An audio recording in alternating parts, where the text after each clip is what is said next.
Hello and welcome to my channel. I hate that I'm doing this video. I really wish I wasn't, but tomorrow morning I will be getting an anorectal manometry. Yay. I've gotten one of these before, I believe 2 years ago, and it diagnosed my pelvic floor issues, and then I went to pelvic floor therapy for a while, and I thought it was great and I stopped going, but now I'm still having constipation issues and I'm on my motility meds. Basically, there's this whole story of why we're rechecking my pelvic floor, but I'm not going to get into it because it's boring and I already explained it in other videos and I don't want to bore you. I just want to film an anorectal manometry little vlog, so that way if you haven't gone through this test and you're going through this test, you know what to expect. Like I said, I've got this one done once before, about 2 years ago, so I mostly remember what's going on, but I'm gonna wait to explain it to you until after I get it done again, so it's fresh in my memory, and that way if anything changed or whatever, I can tell you. But it's not great. I'm not excited, and I'm also having, my intestines have been flaring up lately. Like, my intestine is causing me so much pain. Like, it woke me up this morning and I thought they were literally gonna explode. I was almost crying and projectile vomiting because of the pain, but I did it. My intestines have been causing me so much pain lately. I don't know what it's from, so I just feel like that's gonna add to the discomfort of the test tomorrow. Now, just before I end this clip, I'll tell you what I'm doing because the vlog starts at 4:30 in the morning and I'm not gonna feel like vlogging at that time, and I'm really not going to because you'll see why. So 4 hours before the test, you are going to do an enema or two, depending on what your hospital recommends, but I feel like most is 2. So you do the enema 4 hours before. My test is at 8:30, so what do I get to do? Wake up at 4:30 and give myself 2 enemas. What a lovely way to wake up in the morning. So I get to do that at 4:30 a.m. and then from then to the test, you're not allowed to eat or drink anything. I think you're allowed to have a few sips of water. Don't quote me on that, ask your hospital, but I think you're allowed to have a few sips of water, but other than that, no eating or drinking until after the test is over. But it's only the 4 hours and then, you know, the hour or whatever of the test.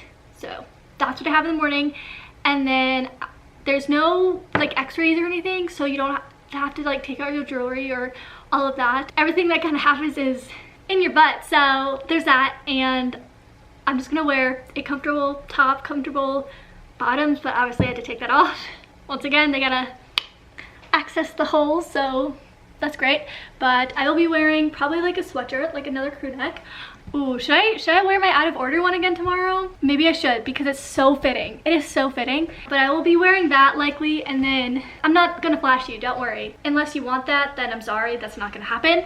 But my Free People tank tops.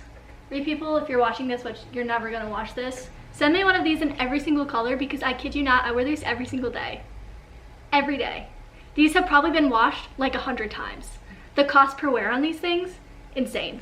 I love these. Anyways, that's gonna be what I'm wearing tomorrow. Then once again, 4:30 a.m. enema. I will see you tomorrow, and then we get to drive to my least favorite place in the place where I live. Actually, I'm having Joseph drive me, so yeah. See ya. Good morning. It's manometry time. It is, my watch isn't on, but I think it's 7 o'clock or shortly after 7, and we gotta leave in 10 minutes. But oh my gosh, I forgot how unfun 2 enemas are. It is not a great time. If you've never had an enema before, I'm not gonna say it's a great experience. I'm not gonna say it's something that I look forward to, but it's probably worse than you think in your head. I know when I got my first enema, I was oh, okay, this isn't great, but it's not as bad as I built up in my head. So if you're nervous about that, yeah, it's not fun and it's uncomfortable, but for me personally, it was less bad than I built up in my head. But 2 enemas, that's not great at all. But we are here now and we are gonna leave.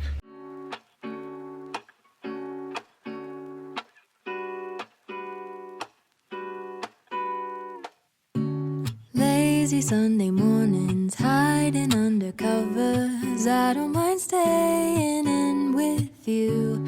Play your favorite movie, laying right beside me. I don't mind where. Hello, I'm home from my test now, and I have Starbucks, of course, because I need it after that. Let me walk you through it. Let me share it. Wasn't a great experience, but wasn't, deathly bad, so that's great. But anyways, you walk in there, you change into a gown. You're allowed to keep your top on. You just obviously have to take off your bottoms. And oh, one thing to note too is usually there's, I think, 2 people in the room and they're nurses. So nurses, at least at my hospital, nurses are the one who run the test. So I had 2 nurses. One of them was a female. One of them was a middle-aged older male, which last time I had 2 females, so I was kind of like expecting that. And the male was like, I was like, you know, definitely not my preference given this test, but it's fine. If you do have a preference on who runs the test, make sure you call ahead of time so that way they can arrange that for you, because if there's just certain people that you're not comfortable with, you should let them know, because this is a very revealing test. So I walked in there and I changed, and you lay on your left side on like a hospital bed. First, she gave me a rectal exam. So she put her finger up my butt, Lux, and she just had to make sure, like, I guess it was safe to stick the probe up there. She just wanted to make sure there was nothing blocking the area or if she felt anything wrong. So it's more so of like a safety measure, and then I just had to like squeeze and push. And then once I did those things, then the exam, that part of the exam was over, and then it came time for the actual test, the manometry. So I'm gonna preface this saying, for me, this time it was a lot more uncomfortable because I've been having this weird abdominal pain lately, like lower abdominal pain, and I've been having it for the past like 2-ish weeks, and it has gotten really bad the past 2 days, and this test only aggravated that pain. So the test was much more uncomfortable for me than I remember last time. So it's honestly going to depend on the situation. Like last time when I didn't have the abdominal pain, usually I don't have abdominal pain, so I don't know what's going on with my intestines currently, but for me this time it was just more uncomfortable because it was irritating that specific pain that I was having. It wasn't causing any new pain, it was just irritating the pain that my intestines were currently in. So they stick this giant probe up my butt, and then they have this continuous screen. Like you don't really see anything that's happening because you're on your left side and everything else is on the right side. So they have this probe that's like hooked up to a computer, and it like is constantly like reading certain measurements, and like I said, there's 2 people in the room. One of them is kind of managing the screen and giving you instructions, and the other person is holding the probe in your butt. So like the dude was like holding the probe in my butt, and I was like, oh, great. But they did do a good job of like covering me up and everything. So like they put the blanket over, so like you couldn't really see much other than just like the probe sticking out. But they took like a resting, what they called like a resting measurement. So I kind of just laid there with the probe, and I sat there for 30 seconds while they watched it. And then after that, they were like, okay, now I'm gonna have you squeeze for 30 seconds. So I literally had to squeeze around the probe for 30 seconds. So I had to squeeze around the probe for 30 seconds. And then I got to relax for like 45 seconds, and then I had to squeeze again for 30 seconds and relax for 45 seconds. And then I think they might have taken like another baseline reading or something, I'm not sure. And then after that, then I had to do the opposite, and I had to push for 30 seconds and then stop, and then push for 30 seconds again and then stop. And then they inflated the balloon that's around the catheter. I don't know how much they put in there, maybe like 60 mLs of air in there.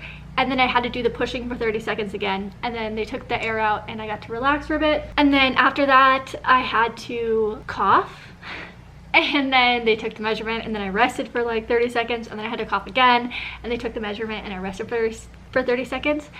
And then that was the bulk of it. Then the last part of it, of that specific part, the probe being in your butt part, they gave me this scenario, and they were like, okay, this is called, I don't remember what they called it, but something like a public scenario. But basically they were going to start filling up the balloon with air, and they were telling me different scenarios on when I would have to tell them when I felt certain things. So they're like, imagine you're grocery shopping at Publix, like we're gonna, you know, push air into the balloon, and when you get to that point where you're shopping and you're like, oh, I really have to go to the bathroom, but you can still check out your groceries and drive home and then make it to the bathroom in time. So they're like, okay, tell me when you feel that. And then after that, we're gonna continue inflating the balloon with air. And then when you get to that point where you're like, okay, you're shopping, you're like, oh dang, I really gotta go to the bathroom, but you can still check out your groceries, but before you go home, you're gonna stop in the bathroom before you go home because you don't think you can make it home. And then after that, they inflate the balloon with even more air. And then they continue that until you're like, okay, tell me when you get to the point where you're shopping for your groceries. And then you're like, oh my gosh, I need to go to the bathroom right now. And you just drop everything and leave. And let me tell you, when it got to that third part, it was so uncomfortable. Like, it was so uncomfortable, but that's kind of the point, because they wanted to see how much your body can handle, I guess, before you get to that point where you're like extremely uncomfortable and need to go to the bathroom. And that was the last part of the first part of the test. Thank goodness, because after that I was like, I can't, like this, I'm done with this. And like I said, it made my abdominal pain that I've been having, which I don't know the source of that abdominal pain, but it made that so much worse, and it was so uncomfortable. And then after that came the second part of the test, which is called like the balloon expulsion. So what they do is they stick, there's like a balloon, and then it's attached to like a catheter, and they stick it up your butt, and then there's still some of the catheter like hanging out of your butt. Obviously you can't just stick a balloon up your butt and not have a way to pull it out, but they stick it up and then they inflate the balloon, I think with 60 mLs of water, and then you have to go on a little commode and try to poop out the water balloon. And you sit on there for 5 minutes, you have a stopwatch, and you just try to poop it out for 5 minutes, and then if you do poop it out, you like stop the stopwatch at the time that you pooped it out. I could not. I wasn't expecting to, because I didn't last time, and as soon as they like put the balloon in, I was like, I barely feel the urge right now, so I'm like, I really don't think I'll be able to. And I tried my best. There were a few times where it's like, oh yeah, I got this, but it didn't happen. So that was that. And that's, like I said, only 5 minutes. And then after that, they came back in the room, and then they had to deflate the balloon and yank it out. And then after that, I was done. I got dressed and I got to leave. So that is how the anorectal manometry goes. Like I said, it's not bad, but it's not great. It's definitely my least favorite test out of all the medical tests that I've done, and I do not want to ever do it again, but it could be worse. And like I said, it was like maybe like 25 minutes in total. So, and my abdominal pain, like I said, just made it worse this time. Last time, like, it wasn't even as bad because I didn't have the pain. So it's fine, we survived, and I'm done with pelvic floor testing for now, so yay for that. I had the MRI I can't say it, defecography, whatever. I've had that last week or 2 weeks ago, and I made a video about that. So if you want to watch the process of, or learn about the process of that, you can watch that video. But for now, that's the end of my pelvic floor testing. The nurse really loved my shirt. She took a picture of it, and then she asked for my business information, which was so nice. But she was obsessed with it, and I was like, oh, I'm so excited. So that made me happy, but that's that. If you have any questions about this test, or you had like a different experience, or yours was different, and you want to comment about it, leave a comment down below. But that's gonna be all for this video. I hope that if you need to go for this test, you feel a little bit more comfortable knowing kind of what to expect and everything. Don't avoid tests. Try not to avoid tests, even though they're uncomfortable. They can be so beneficial in helping your treatment options. So I know they're scary, but just do your best to try to complete them. Okay, that's it. Thank you so much for watching. I hope you enjoyed the video. Don't forget to give this video a like and a comment, and to subscribe for new videos every Saturday. And I hope to see you in my next video. Bye! And it's just us two. That corner coffee shop we like to go. Late night walks with you to take me home.